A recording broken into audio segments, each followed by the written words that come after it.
Hello, नमस्कार, आदाब, सत श्री अकाल और अस्सलाम वालेकुम। मैं हूं मोहम्मद अहमद काज़मी, लेकर आया हूं आपका पसंदीदा कार्यक्रम आपके रूबरू। आप जो हमारे देखने वाले हैं, मीडिया स्टार वर्ल्ड के देखने वाले हैं, वो अक्सर मुझे कहते हैं कि अमरीश मिश्रा जी से ज़रूर मुलाकात कराएं और उनका वीडियो आपको नहीं मिल रहा। वो आजकल ज़रा वीडियो कम बना रहे हैं और कुछ शायद कुछ लोग हैं जो उनके चैनल को आगे नहीं बढ़ने देते। इस वक्त जो आपका चैनल है वो अमरीश मिश्रा स्पीक्स 2, पहले 2 बंद हो चुके हैं, ये है। उसको आप जरूर सर्च करें और मैं आपको उनका लिंक भी दे रहा हूं इसी वीडियो के साथ। अमरीश मिश्रा जी बहुत ही बेबाक अंदाज में बात करते हैं। किसान क्रांति बल और मंगल पांडे सेना के संस्थापक हैं और इजराइल फिलिस्तीन मामले पर बहुत ही खुलकर बात करते हैं और बहुत ही गहराई से, बिल्कुल आवर बाय आवर नहीं बल्कि मिनट बाय मिनट वो अपडेट रहते हैं, क्या क्या खबरें आ रही हैं। आपने अब से पहले गाजा जंग के दौरान, उसके बाद लेबनान जो हिजबुल्लाह के साथ इजराइल की जंग हुई और फिर जंगबंदी, उसके दौरान भी, और अब जो ये सीरिया का मामला है, 8 तारीख को जिस दिन ये तब्दीली हुई थी दमिश्क में, उस दिन भी आपने हमें टाइम दिया था। अमरीश जी बहुत बहुत शुक्रिया, आपने हमें टाइम दिया। अब आप ये बताइए कि 12 दिन गुजर गए और अमेरिका के डिपार्टमेंट ऑफ स्टेट के नुमाइंदे पहुंच चुके हैं सीरिया। उसी हयात तहरीर अल शाम, जिसे वो खुद टेररिस्ट कहते हैं, $1 करोड़ का इनाम है और डिपार्टमेंट ऑफ स्टेट के लोग उनसे मिलने के लिए आ रहे हैं। आप इसे कैसे देख रहे हैं और आगे क्या कुछ हो सकता है? क्या हालात को आप किस तरह से देख रहे हैं? देखिए, इधर जो है हालात, जब से सीरियन पूरे डेवलपमेंट्स हुए हैं, हालात तो देखिए बदतर हुए हैं। और सही बात है कि जो एक्सेस ऑफ रेजिस्टेंस की जो धार है वो कमजोर हुई, और यही इंटेंशन था पूरी तरीके से। और ये सही बात है कि इसमें देखिए जो तमाम सुन्नी मुल्क हैं, और सऊदी अरेबिया हो गया, इजिप्ट हो गया, जॉर्डन हो गया, ये हो गया, इन सब का एक बड़ा हाथ ये असद को हटाने में एक रहा है। और कुछ लोगों ने तो उससे एंगेज भी किया जब शुरू हुआ ये सब। तो हमें याद है जॉर्डन, यूएई ने कहा हम असद के साथ हैं, और उसको पूरा, उसके पहले का बैकग्राउंड देखिए तो वो जो कॉन्फ्रेंस, वो जो एक उसमें गया था, अरब लीग की किसी मीटिंग में गया था, वहां भी उसको जो है बेवकूफ बनाया गया कि तुम हमारे साथ रहो, ईरान की मत सुनो। और अल्टीमेटली वही हुआ कि ईरान की उसने नहीं सुनी। और रशिया का भी जो है उतना ज्यादा, रशिया भी तो ईरान के कहने पे आया था वहां। तो रशिया का भी तो ईरान के मतलब जो भी एक असद के ऊपर इन्फ्लुएंस था यार, भाई वहां बेसिस थी। रशिया की तो उसको सुननी पड़ती। फिर भी रशियंस भी थोड़ा वो हो गए मेरे ख्याल से, वो भी उतना ज्यादा इन्वॉल्व या उतना ज्यादा एक वो नहीं रह पाए, सजग नहीं रह पाए। और अभी जो प्यूटिन ने कहा है, प्यूटिन ने 2 बातें कही। एक तो उसने कहा कि पूरा जो जो हुआ है सीरिया में, वो हमने उनको पनाह दी है। मेरी अभी उनसे बात नहीं हुई असद से। दूसरी बात उसने कही कि 40,000 जो सीरियन अरब आर्मी है वो लड़ी नहीं, और उसके साथ जो प्रो इरानियन मिलिशियाज हैं वो भी नहीं लड़े। उसने ये भी एम्फेसाइज किया और ये कहा है कि करीब 3 से 4 हजार इरानियंस को हमने वहां से बाहर निकाला। फिर कुछ वीडियोस आए हैं जो 25th जो बार जो 25th ब्रिगेड उनकी है, टाइगर फोर्स, जो सबसे जबरदस्त मानी जाती है, और जिसने थोड़ा बहुत जो भी रेजिस्टेंस हुआ उसने किया। तो उसका ये आया है कि वो हमा में हम लोग आगे थे और हिजबुल्लाह के लोग भी आ गए थे, और हम लोग वहां पर उनको पीछे कर देते, लेकिन ऑर्डर ऊपर से आया कि रियर में चले जाओ। अब आर्मी में ये जो ऑर्डर्स आते हैं रियर पे जाने की, हम लोग जानते हैं कि भाई जो भी मिलिट्री जो बैटलफील्ड टैक्टिक्स होती है उसमें रियर में किसी को भेजना, और ये बड़ी अजीब सी बात है। और बड़ा है, मैं इसको लेकर परेशान हूँ, क्योंकि बैटल ऑफ प्लासी में मैंने यही देखा। मैंने टीपू सुल्तान के खिलाफ जिस तरीके से अंग्रेजों ने देखा, ये अंग्रेजों ने किया, और उसमें उनकी सारी अच्छी फोर्सेस को रियर में भेज दिया गया। ये वहां क्योंकि मीर सादिक वगैरह जो टीपू सुल्तान के जनरल्स थे वो अंग्रेजों से मिले हुए थे, यहाँ मीर जाफर मिला हुआ था बैटल ऑफ प्लासी में। यही होता है, वो रियर में भेजते हैं। और ये आप सोचिए कि द अमेजिंग पार्ट इज कि 1757, आप बताइए, उसके बाद 100 साल हो गए, 200 साल हो गए, 250 साल हो गए, अभी भी वही हो रहा है। और जो जिन लोगों के साथ हुआ वो समझ नहीं रहे। अभी आप देखिए वो समझ नहीं रहे हैं, वो इंटेलेक्चुअल डिस्कोर्स तक का पार्ट नहीं बना। क्योंकि मेरे ख्याल से जो जो ये लेफ्ट ओरिएंटेड, और ये जो, मैं तो लेफ्टिस्ट रहा हूं फिर भी मुझे ये कहना पड़ रहा है, जो लेफ्ट ओरिएंटेड और जो वेस्ट, ये भी जो भी वेस्टर्न आइडियोलॉजी से जो इंटेलिजेंशिया तैयार हुआ थर्ड वर्ल्ड में, वो समझ ही नहीं पाया अपनी हिस्ट्री को, उसने कभी चीजें से बताया ही नहीं। तो अंग्रेज अभी भी हमारी हिस्ट्री लिख रहे हैं, क्योंकि चाहे हिंदी हो, चाहे इंग्लिश हो, चाहे फारसी हो, कुछ भी।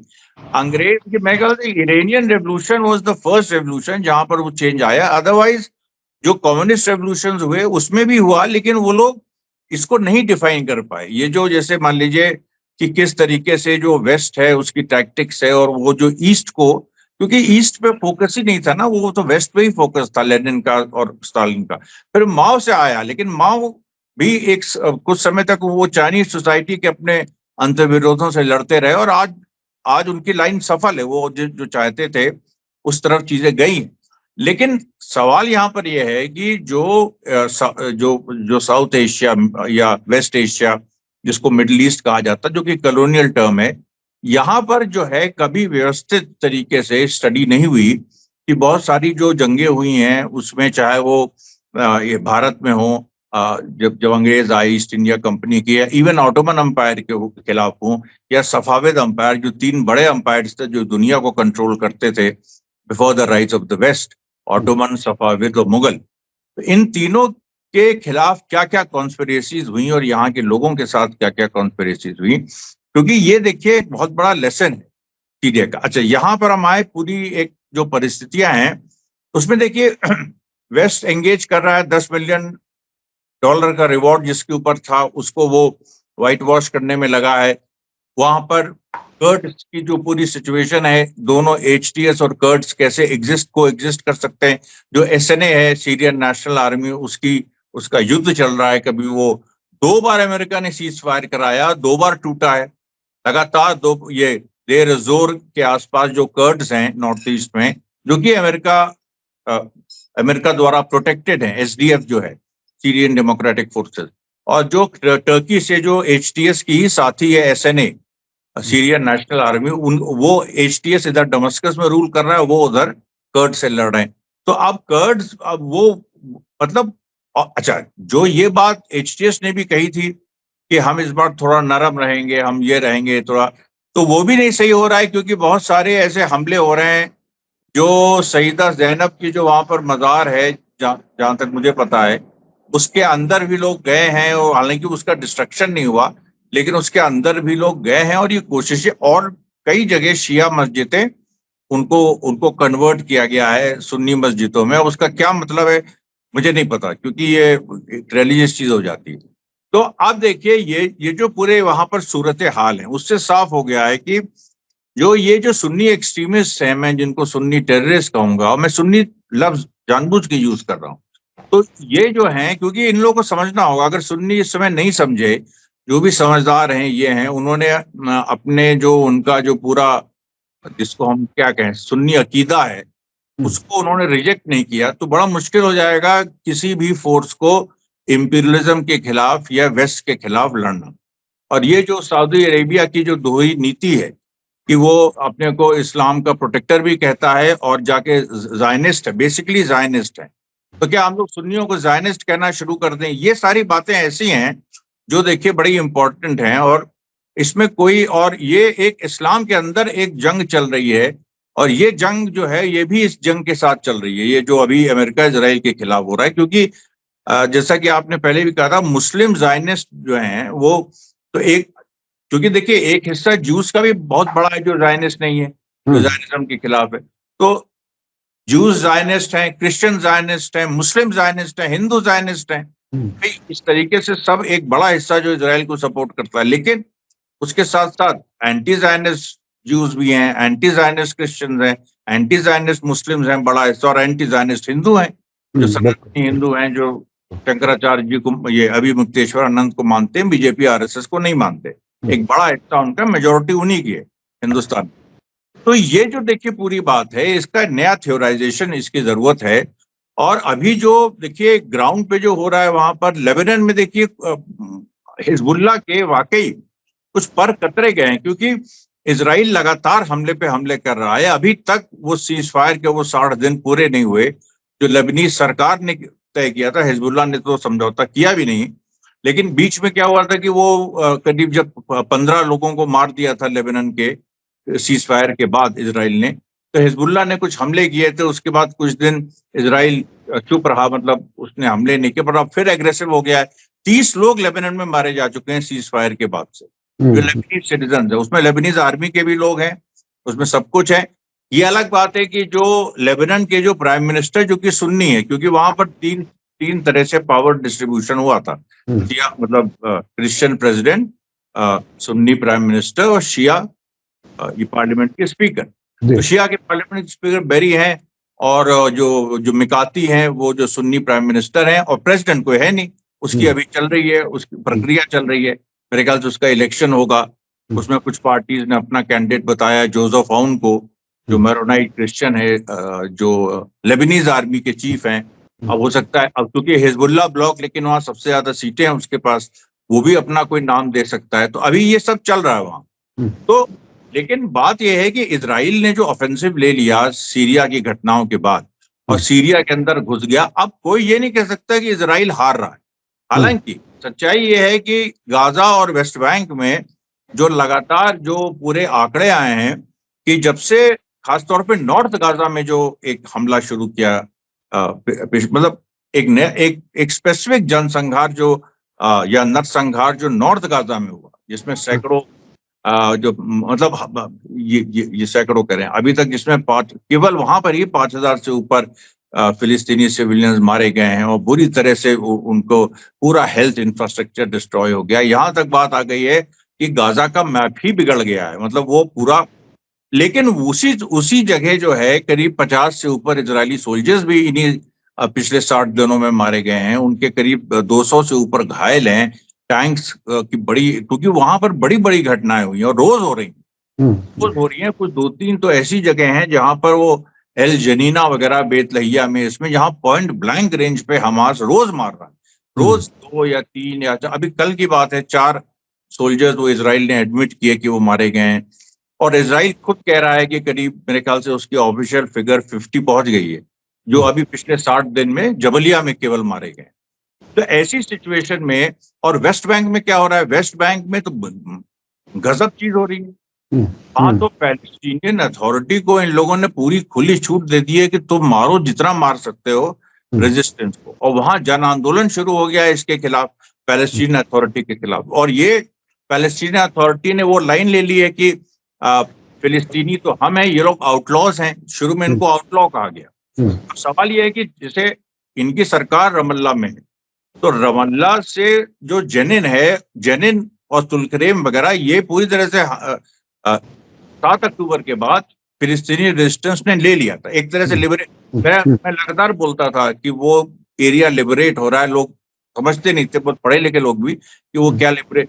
अरे वो एक्चुअली जेनिन और तुलकरेम और ट्यूबस और नाब्लस, ये जो नॉर्थ वेस्ट बैंक की 4 जगह हैं, they were actually liberated because Hamas had taken over. Hamas और जो वहां पर अलक्सा मार्टियर्स ग्रुप है, जो फतेह का वो हिस्सा है जो पैलेस्टीनियन अथॉरिटी के अगेंस्ट है, तो वो वहां पर मेन है अलक्सा मार्टियर्स जो फोर्स है। लेकिन वहां पर कासिम, इनकी हमास की भी फोर्स, सब लोग मिलकर लड़ रहे हैं। तो वो पैलेस्टीनियन इस्लामिक जहाद की भी, तो इन लोगों ने टेक ओवर कर लिया था, और वहां पर इनके चलती नहीं थी। ये रमल्ला तक सीमित हो गए थे, और कुछ हेब्रोन और जेरिको जो साउथ, जो ये सदर्न वेस्ट बैंक है, यहाँ तक सीमित हो गए थे। अब क्या हुआ है कि जब से वेस्ट बैंक में एक कॉल दी है हमास ने कि एक जनरल अपराइजिंग हो, तो उस अपराइजिंग से क्या हो रहा है कि रोज 100-150 घटनाएं हो रही थी कन्फ्रंटेशन की आईडीएफ के साथ। तो उस समय इन्होंने पैलेस्टीन अथॉरिटी को आगे किया कि इनसे कोई बड़ा कत्लेआम ना हो जाए वेस्ट बैंक में। तो पैलेस्टीन अथॉरिटी को आगे किया गया, उसको हथियार दिए गए। अभी भी देखिए अमेरिका ने इजराइल से रिक्वेस्ट किया है कि सोफिस्टिकेटेड हथियार इनको दो, वो अभी भी इजराइल ने अप्रूव भी कर दिया, लेकिन वो ट्रांसफर अभी हथियार नहीं हो रहे हैं, क्योंकि इजराइल को लग रहा है कि पैलेस्टीन अथॉरिटी के अंदर कितने रेजिस्टेंस के लोग हैं, किसके हाथ में वो हथियार पहुंचेंगे, कब वो हमारे खिलाफ हो जाएगा, क्योंकि ऑब्वियसली वो बहुत सारे लोग तो पैसे की वजह से गए हैं, उनके पास 4 या 5 हजार फाइटर्स हैं जो उनकी सिक्योरिटी फोर्स है, उसमें सब पैलेस्टीनियंस ही हैं, और उसमें से कई लोग डिफेक्ट कर चुके हैं, कई मतलब, और उसमें जब से इन्होंने एक निर्दोष वो शलाबी को मारा, एक लड़के को सबके सामने, जैसे वगैरह में एनकाउंटर होता उस तरह से सबके सामने, कैमरे के सामने उसको मारा, वो केवल बैठा हुआ था, कोई लड़ाका भी नहीं था। उसके बाद से उन्होंने कुछ ये जेनिन में कुछ फाइटर्स को भी एग्जीक्यूट किया, 2 बच्चों को मार दिया जो फिलिस्तीनी अथॉरिटी के ही एक ऑफिसर के बच्चे थे। तो सड़क पे आ गई है, महिलाएं सड़क पे आ गई हैं, और एक मास प्रोटेस्ट हो रहा है अगेंस्ट पैलेस्टीन अथॉरिटी, और वहां उस बीच में गोलाबारी भी हो रही है।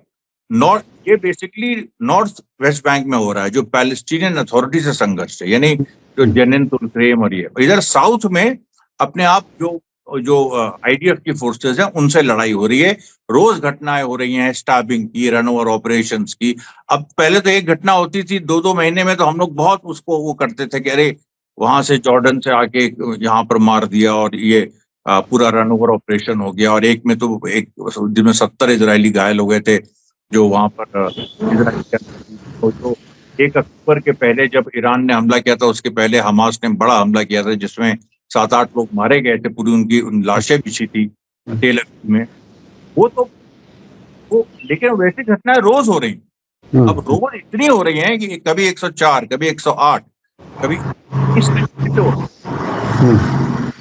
तो एक आइडियोलॉजिकल स्ट्रगल चल रहा है, वो बिटवीन लिबरलिज्म एंड रेडिकलिज्म कह लीजिए उसको, या उसको कहिए जो आर्म्ड स्ट्रगल वर्सेस ये कोलैबोरेशनिज्म, कि अपने दुश्मन के साथ तुम कोलैबोरेट करोगे या उसके खिलाफ हथियारों मतलब ऑस्लो अकॉर्ड। अब देखिए ऑस्लो अकॉर्ड खत्म है फाइनली, उसको अब वो मतलब जो भी ऐसा फिलिस्तीनी इस चीज को सुन रहा है, या हिंदुस्तान में भी जो लोग हैं, उनको ये बात समझनी चाहिए कि पैलेस्टीनियन अथॉरिटी की जो लाइन है, और वो लाइन केवल उसका एक पहलू है कोलैबोरेशन, दूसरा पहलू ये भी है कि कोई शांति समझौता हो जाए, कोई इस तरह का हो जाए, 2 स्टेट बन जाए जिसमें लेकिन बहुत ही सॉफ्ट स्टेट हो, ये सब चीजें अब खत्म। अब वहां पर पैलेस्टीनियन रेजिस्टेंस हमास की लाइन ने इन सब चीजों को खत्म कर दिया है कि ऐसी कोई संभावना नहीं है, जो बंदूक के बल पे जो जीतेगा वही राज करेगा। बंदूक के बल पर जी मैं थोड़ा सा, बहुत बड़ी चीज है, क्योंकि ये पूरे मुस्लिम वर्ल्ड के लिए बहुत बड़ी चीज है, और ये फिलिस्तीन की, क्योंकि सारे लिबरल मतलब एक तरफ जो एक्सट्रीमिस्ट हैं, जो एचटीएस जैसी फोर्सेस है, उनको तो कंडेम किया, अबू उबैदा ने कंडेम किया है, सबने किया है, लेकिन जो लिबरल फोर्सेस हैं, ये जो पूरी लड़ाई, देखिए कोई भी रेवोल्यूशनरी लाइन, चाहे मार्क्सिस्ट हो चाहे वो इन 2 टेंडेंसीज के खिलाफ लड़के सफल होती है। कौन सी 2 टेंडेंसीज? एक तो राइट विंग अपॉर्चुनिज्म और लेफ्ट विंग एडवेंचरिज्म, जो कि हम लोग तो जो अपॉर्चुनिज्म है वो ये लिबरल्स का, और एडवेंचरिज्म मतलब ये जो एक्सट्रीमिस्ट हैं, ये जो मिले हैं अमेरिका और इजराइल से, इन दोनों के खिलाफ लड़ते हुए करेक्ट लाइन आती है जो रेवोल्यूशन करती है। तो ये देखिए पूरी ये और मैं ये होते हुए देख रहा हूँ, and I am very surprise कि ये देखिए जो जिस तरह का लेनिन और माओ और इन लोगों ने तय किया था, वो वैसी चीजें हो रही हैं दूसरे शक्ल, दूसरी आइडियोलॉजी चाहे कुछ भी हो, लेकिन जो बातें वो लोग कर रहे हैं, जो लैंग्वेज यूज कर रहे हैं, या जो तरीका अपना रहे हैं, वो वही है। उन्होंने भी सीधे, माओ ने कहा था कि सत्ता बंदूक की नाल से निकलती है, वही तो हो रहा है ना, वहाँ सत्ता बंदूक की नाल से ही निकल रही है, यही उन्होंने तय कर दिया। अब तो रेखा खींच दिए, अब कोई, पहले तो ये था 1 साल से पैलेस्टीन अथॉरिटी कुछ ना कुछ करती थी, लेकिन अब तो जब उन्होंने रेखा खींच, और ये जो रेजिस्टेंस है, ये उसको कहता था कि हम लोग बातचीत से सॉल्व करेंगे, जबकि कुछ हत्याएं पहले भी की हैं रेजिस्टेंस फाइटर्स की, सब कुछ, लेकिन अब तो रेखा खींच गई है। अब तो ये है कि मारो, उन्हीं को मारो, सबसे पहले इन्हीं को खत्म करो, आईडीएफ के सबसे बड़े जो, क्योंकि और ये जो बात है, ये देखिए बहुत ऐतिहासिक है। तो इस समय वेस्ट बैंक में डेली बेसिस पे ये हो रहा है, और ये एक नया डेवलपमेंट है जिसको बहुत सारे लोग इस रूप में दिखाने की कोशिश कर रहे हैं कि ये अब आपस में लड़ रहे हैं। अरे आपस में नहीं लड़ रहे हैं, वो बेसिकली लिबरल लाइन से लड़ रहे हैं, जो कि बहुत जिससे पहले ही लड़ लेना चाहिए था, लेकिन अभी देर आए दुरुस्त आए, और इसको खत्म करे बिना जो एक्सट्रीमिस्ट लाइन है। देखिए ये जो आईसिस का राइज हुआ था, आपको याद होगा, उस और जो सीरिया का उस समय सिविल वॉर चल रही थी, हमास में भी कंफ्यूजन आया था एक दौर, जिसको यह्या सिनवार ने क्लियर किया था 2023 में उनके भाषण में। उन्होंने कहा भी था कि हम अल असद के साथ हम समझौता करते हैं और ये सारी चीजें। तो उस समय आईसिस पैलेस्टाइन के अंदर भी घुसा था, कुछ इस तरह की कोशिशें हुई थी, लेकिन वो उस ट्रेंड को उसी समय हरा दिया गया था। हमास ने हराया, ईरान ने भी समझाया, उसके बाद वो लोग इसी लाइन पे आए कि नहीं, हम ईरान के एक्सेस ऑफ रेजिस्टेंस के साथ हैं, हम इनके साथ नहीं है, क्योंकि वो सुन्नी कार्ड वो प्ले हुआ था। तो एक्सट्रीमिस्ट को तो इन लोगों ने मार मार के सही कर दिया। अब लिबरल्स की बारी, जो लिबरल अपॉर्चुनिस्ट, मैं उनको लिबरल जानबूझ के कह रहा हूं, क्योंकि वो हैं, वो जो राइट विंग अपॉर्चुनिज्म होता है वो लिबरल फेस में ही आता है। ये पूरी देखिए बात है, ये पूरे सूरत हाल है। और आप आगे पूछे तो ये आपने ये बात बहुत ही दिलचस्प, बहुत अच्छे से डिफाइन किया कि ये लिबरल अपॉर्चुनिज्म, यानी लिबरल के नाम पर वो मौका परस्त किस्म के लोग होते हैं जो अवसरवादी, अब दुश्मन से मिल जाते हैं, दुश्मन से मिल जाते हैं। जी बिल्कुल, ये तो बहुत ही दिलचस्प है। अब मैं दूसरी तरफ नहीं जाना चाहता, लेकिन हमारे यहाँ भी जो जिसे सिविल सोसाइटी कह दिया जाता है, वो लिबरल, वो कई बार एजेंसियों से मिले होते हैं और दूसरी तरफ के प्रोटेस्ट में शामिल होते हैं। खैर, वो मैं उस तरफ नहीं जाना चाहता। मैं अब जो आपसे मालूम करना चाहता हूं, इस वक्त जिस तरह से सीरिया के टुकड़े टुकड़े नजर आ रहे हैं, 370 किलोमीटर, कल खुद इजराइल ने एक्सेप्ट किया कि नए इलाके 370 स्क्वायर किलोमीटर उसने कब्जा किए हैं। नॉर्थ में तुर्की का कब्जा है, जो इदलिब भी उसके पास है। उधर रक्का और देर जोर जो फरात नदी के आसपास का इलाका है, वो अमेरिका कब्जा किए बैठा है। कुर्द हैं जो वो अपने लिए अपना बिल्कुल एक मुल्क अलग बनाना चाहते हैं। जो हुकूमत, नाम की हुकूमत जो भी आई है, वो ये कहती है कि हम इजराइल से नहीं लड़ेंगे। तो इस हालत में क्या आप परमानेंट टुकड़े टुकड़े होते हुए देख रहे हैं? क्या वो होगा, या बहुत जल्दी कोई रेजिस्टेंस खड़ी हो जाएगी और इनको निकाल खड़ा करेगी? क्या लगता है आपको? नहीं, मुझे लगता है कि देखिए अजीब सिचुएशन क्या है कि सीरिया के टुकड़े, लॉजिकली सीरिया के टुकड़े अभी तक हो जाने चाहिए, जिस तेजी से सीरिया में डेवलपमेंट्स हुए हैं अभी तक हो जाने चाहिए। लेकिन अमेरिका की तरफ से जो एक प्रॉब्लम है वो ट्रंप वाली है कि जो 20 जनवरी की डेट है, अब 20 जनवरी के पहले क्या होगा, उसके बाद में क्या होगा, इसको लेके इतना यह है कि मतलब ट्रंप ने कह दिया कि नहीं, सीज फायर होना चाहिए 20 जनवरी के पहले। उसकी वजह से जो अभी, अच्छा हाँ, एक बात तो बताने बोल, जो सीज फायर डील चल रही है नई, हालांकि वो पुरानी जो बाइडेन का प्रपोजल था, जो हमास मान भी गया था, उसी का रिहाइस्ड वर्जन है कि भाई 3 स्टेजेस में होगा। पहला स्टेज 45 दिन का होगा, दूसरा स्टेज इतने दिन का होगा, तीसरा स्टेज इतने दिन का होगा। पहले स्टेज में जो हमास कह रहा था कि पहले ही स्टेज में इजरायली फोर्सेस गाजा स्ट्रिप को खाली कर दें, अब ये हुआ है कि नहीं, पहले स्टेज में जो महिला सोल्जर्स हैं और जो सिख और एल्डरली, उनको हमास छोड़ेगा।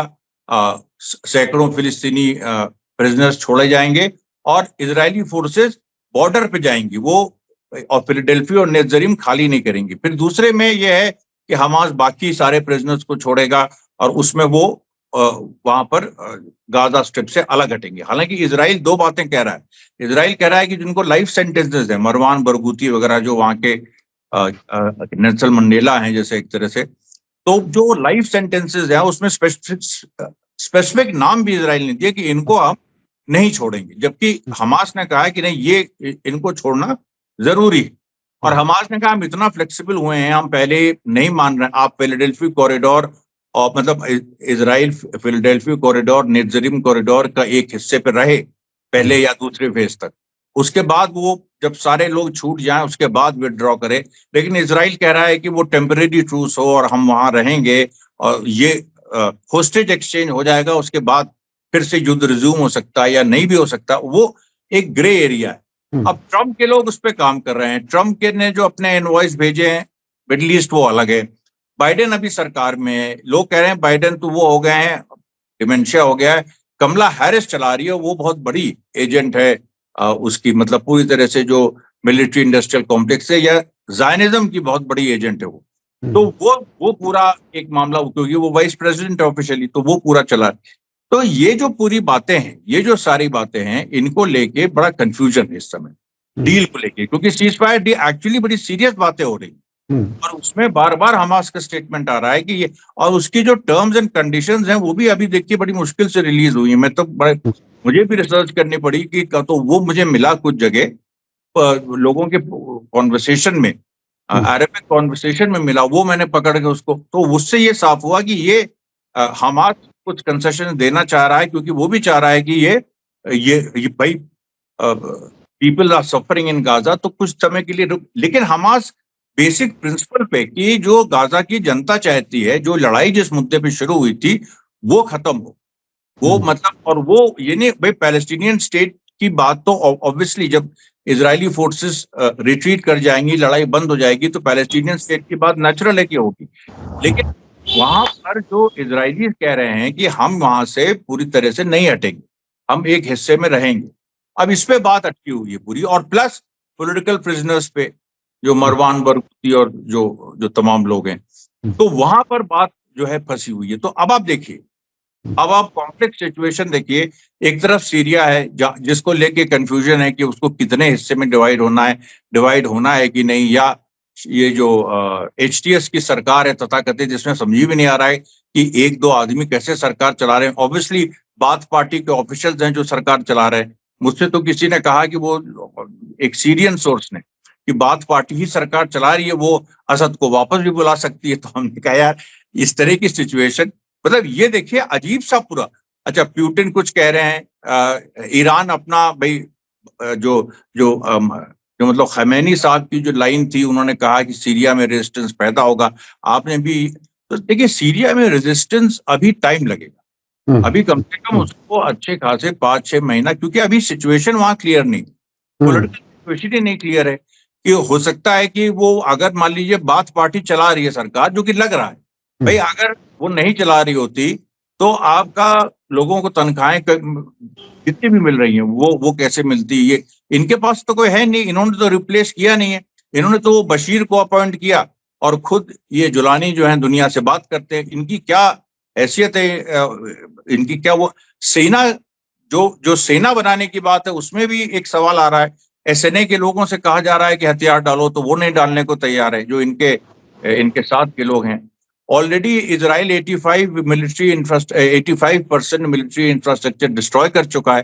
तो सेना, तो ये सारे इश्यूज हैं जिसपे एक्चुअली दुनिया इस समय बात नहीं कर रही है। पीपल आर मतलब वो पूरा जो है पूरे इशू को अब ये बना दिया गया है कि ये इशू अब सीरिया में क्या होगा, गाजा में सीज फायर होगा, यहाँ पर आके चली गई।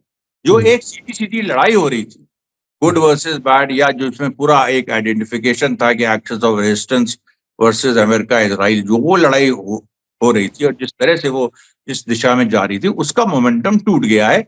और वो बेसिकली सुन्नी एक्सट्रीमिस्ट फोर्सेस ने तोड़ा है। क्योंकि देखिए हम मानते हैं कि अमेरिका इजराइल, लेकिन ऐसा ब्रेन वॉशिंग नहीं है, इनके अंदर भी एक पूरा ट्रेंड है जिसको डिफीट करना जरूरी है, मिलिटरीली डिफीट करना जरूरी है। वो पता नहीं कौन करेगा, लेकिन मैं एक बात कह रहा हूं कि मतलब ईरान भी इस चीज को समझे। इसलिए देखिए ईरान ने अभी तक जवाबी हमला जो ड्यू है, 26 अक्टूबर को इजराइल ने हमला किया था लास्ट, उसके बाद ड्यू था। अब इस सिचुएशन में ईरान अगर अभी इजराइल पे हमला कर दे तो ये होगा कि सीज फायर डील देखिए इन्होंने रोक दी, इन्होंने ये कर दिया, उन्होंने वो कर दिया। तो ईरान इस समय आइसोलेटेड है, क्योंकि देखिए रशिया के भी स्टेटमेंट में, चाइना के स्टेटमेंट में इस तरह की बात आ रही है कि वो अभी वेट एंड वॉच, जो कि ईरान को सपोर्ट कर रहे थे खुल के, कि वेट एंड वॉच वाली सिचुएशन जो है वो रशिया और चाइना की है। प्यूटिन ये देख रहा है कि ट्रम्प को सत्ता में आने दो, शायद उससे कुछ यूक्रेन की डील हो जाए, और ट्रम्प कंसेशन भी दे देगा। वो मतलब जो एरियाज यूक्रेन के जो कब्जा किए हैं, जो कि एक्चुअली रशियन स्पीकिंग है, उनको वो मान्यता भी दे सकता है। क्योंकि ट्रम्प का ये है कि उसको इकोनॉमी पे कॉन्सेंट्रेट करना है। वो जो मिलिट्री इंडस्ट्रियल कॉम्प्लेक्स है, जिसकी चम्मच ये लोग कमला हैरिस और बाइडेन बन गए थे, वो उसका उस तरीके का स्पोक्स पर्सन नहीं है। उसको जो इंटरनेशनल फाइनेंस कैपिटलिज्म का जो दूसरा हिस्सा है, एलॉन मस्क वाला, जो चाहता है स्पेस में रिसर्च हो, जो चाहता है एक ऐसी इस तरह की वो ऐसी कारें बने जो मतलब एक हिस्सा मतलब जो जो जो ड्राइवरलेस कारें बने, तो वो हिस्सा जो है वो उतना युद्ध में नहीं इंटरेस्ट, वो चाहता है कि कैपिटल इस तरफ जाए, जो अमेरिकन कैपिटल है दुनिया का सबसे बड़ा, तो वो इस तरह की चीजों में जाए, वो युद्ध में ही सब चला जाएगा तो इन लोगों का क्या हो। और ये देखिए इस इलेक्शन में बहुत बड़ा मुद्दा था। तो यहाँ पर फंसी हुई goat, military industrial complex versus the other part of international finance capitalism, which wants not development in the old sense, which wants investments in higher technology. वो स्पेस में कॉलोनी बनाओ, वो वहां सोच रहे हैं। यानी हथियारों के जो सौदागर हैं, हथियार जो बनाने वाले हैं, उनमें और तरक्की करने वाले, विकास करने वाले लोगों में टकराव है।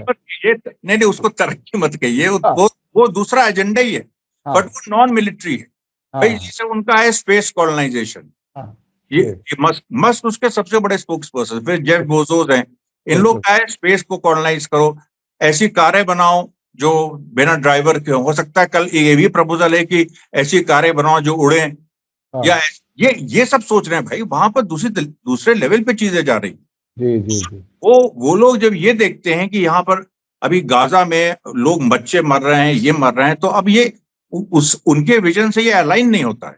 और ट्रम्प में ज्यादातर वही लोग हैं, ट्रम्प के साथ मिलिट्री इंडस्ट्रियल कॉम्प्लेक्स का भी एक हिस्सा है जरूर 100%, और हो सकता है उनके आगे वो सरेंडर हो जाए, हमें नहीं पता, लेकिन ये तो एक लड़ाई है ना। और अगर वो सरेंडर होता है तो फिर ये जो बड़ा हिस्सा है मस्क से लेके ये बेजोस वगैरह का जो शायद अमेज़न चलाते हैं, ये इनका क्या होगा। तो ये वहां पर देखिए जो कैपिटल की आपस की लड़ाई होती है बड़ी खतरनाक होती है, कहीं उसी में हिटलर जैसे लोग इमर्ज कर जाते हैं। नेतन्याहू वही चाहता है कि इनके झगड़े में मैं इमर्ज कर जाऊं और एक ग्रेटर इजराइल बना लूं। अच्छा, मिश्रा जी हमने देखा एक दिन सीज फायर हुआ लेबनान के और इजराइल के बीच में, दूसरे ही दिन सीरिया पर हमला हो गया, 20,000 लड़ाके भेज दिए गए, टेररिस्ट भेज दिए गए, और उसमें बड़ा अहम रोल रजब तैयब एर्दोगान ने अदा किया। तो ये जो अमेरिकन इजरायली कनेक्शन इन सारे टेररिस्ट से नजर आ रहा है बिल्कुल खुली आंखों के साथ, जबकि HTS का लीडर कहता है कि हम इजराइल से नहीं लड़ने वाले, सीरिया थका हुआ है।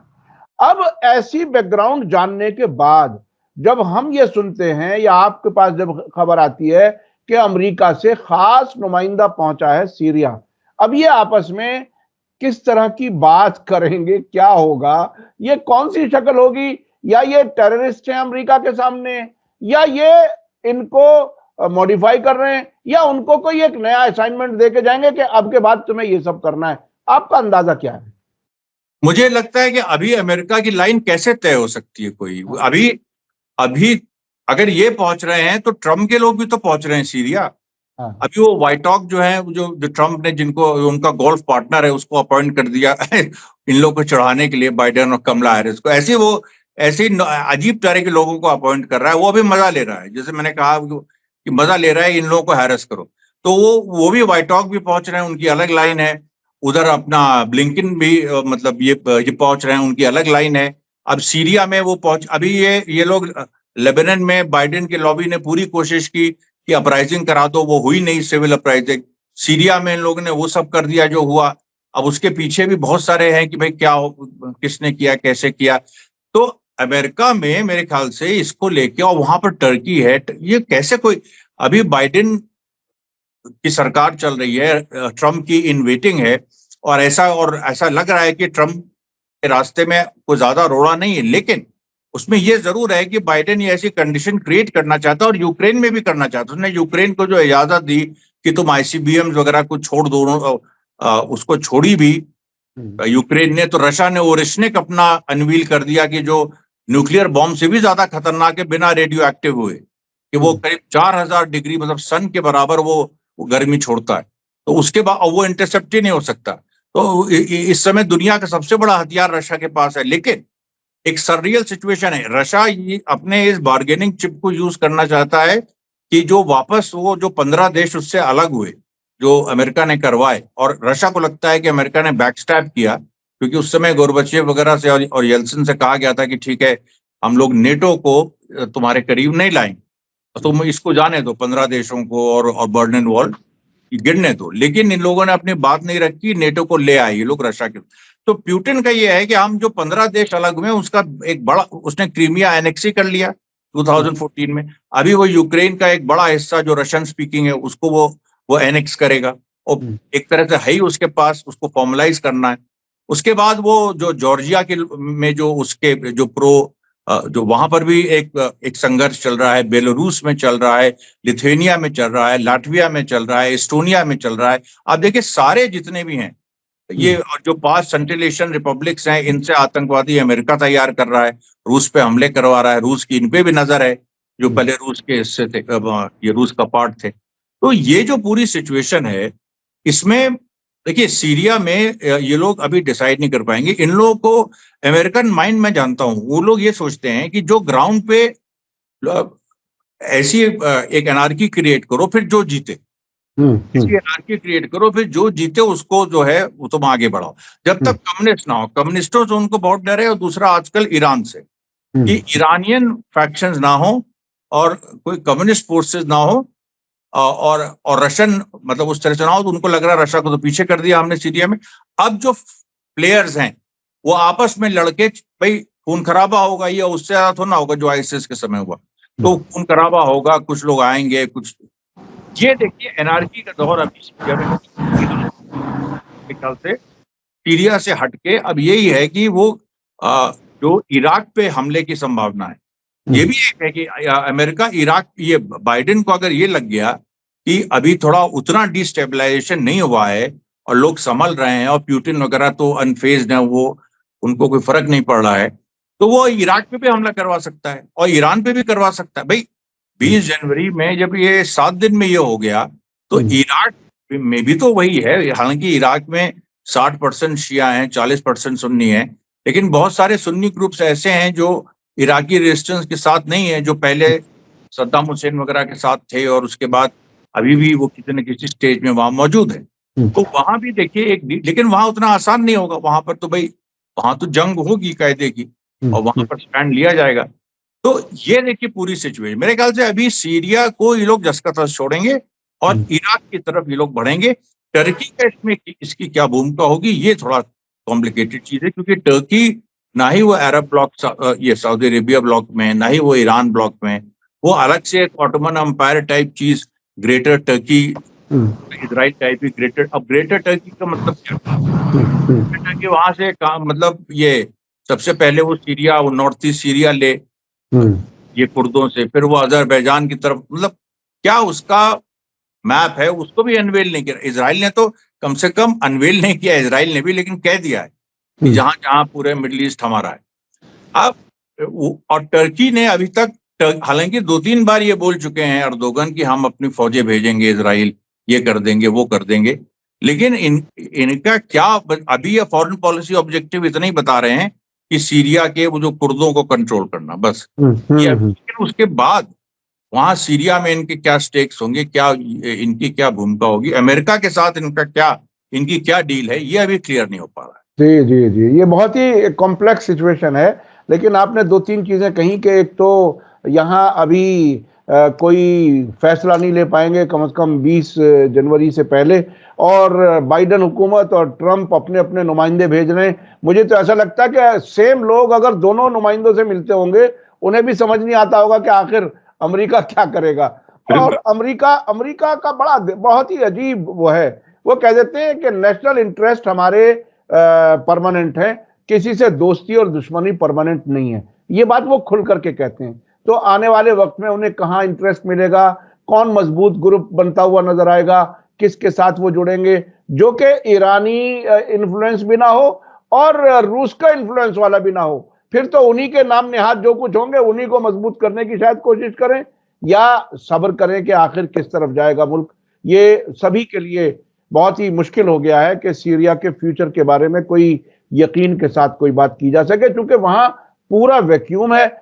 ऐसा मुल्क जो बिल्कुल दुश्मन के सामने खड़ा हो और उसके गले पे छुरी चल रही हो और वो कहता हो कि मैं दुश्मन का हाथ नहीं पकड़ूंगा, तकरीबन ऐसी हालत है एचटीएस की।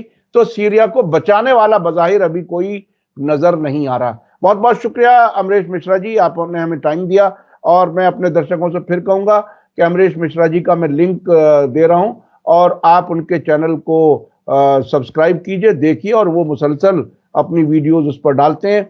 कभी कभी कुछ चीजें सोचते हैं, रिएक्शन देखते हैं, और कभी थोड़ा सा वीडियो कम डालते हैं, लेकिन वो मुसलसल जब अपनी बात रखते हैं तो बहुत ही मजबूती के साथ रखते हैं। बहुत बहुत शुक्रिया अमरीश जी, आपने हमें टाइम दिया, उसके लिए हम शुक्रगुजार हैं। इसी के साथ मैं अपने दर्शकों से कहूंगा कि अपने व्यूज लिखें, अपनी ओपिनियन लिखें, और ये जो एक नई टर्मिनोलॉजी सुन्नी टेररिज्म की बात कही है उसको दिल पे ना लें, लेकिन असल में गौर जरूर करें, समझें जरूर कि आखिर ये टर्मिनोलॉजी क्यों इस्तेमाल की गई, ऐसा क्यों कहा गया। चूंकि मुझे याद है हमारे ही चैनल पर कई दर्शकों ने इस हद तक कहा कि मैं सुन्नी हूं लेकिन शर्मिंदा हूं, इसलिए कि बड़ी तादाद जो सुन्नियों के मुल्क हैं वो इजराइल के साथ खड़े हैं, अकेला ईरान है जो हिजबुल्लाह और हमास के साथ खड़ा है। तो ये बहरहाल गौर करने की जरूरत है। मेरा अब भी ये यकीन है कि अरब मुल्कों की अवाम जो बाइकॉट इजराइल में बाकायदा बढ़ चढ़ करके हिस्सा ले रही है वो अलग हैं और हुकूमतें अलग हैं। खास तौर पर जहां डेमोक्रेसी नहीं है वह यकीनी तौर पर हुकूमत और अवाम बिल्कुल अलग अलग पेज पर है, और ये अक्सर ऐसा होता भी है। बहुत बहुत शुक्रिया अमरीश जी, इसी के साथ मुझे दीजिए इजाजत। धन्यवाद, शुक्रिया, जय भारत, जय हिंद। मीडिया स्टार वर्ल्ड के और वीडियो देखने के लिए हमारे चैनल को सब्सक्राइब करें और सीधे नोटिफिकेशन पाने के लिए बेल आइकन दबाएं। और अगर हमारी खबर सच्ची और अच्छी लगे तो अपने व्हाट्सएप, इंस्टाग्राम, फेसबुक और ट्विटर अकाउंट पर जरूर शेयर करें।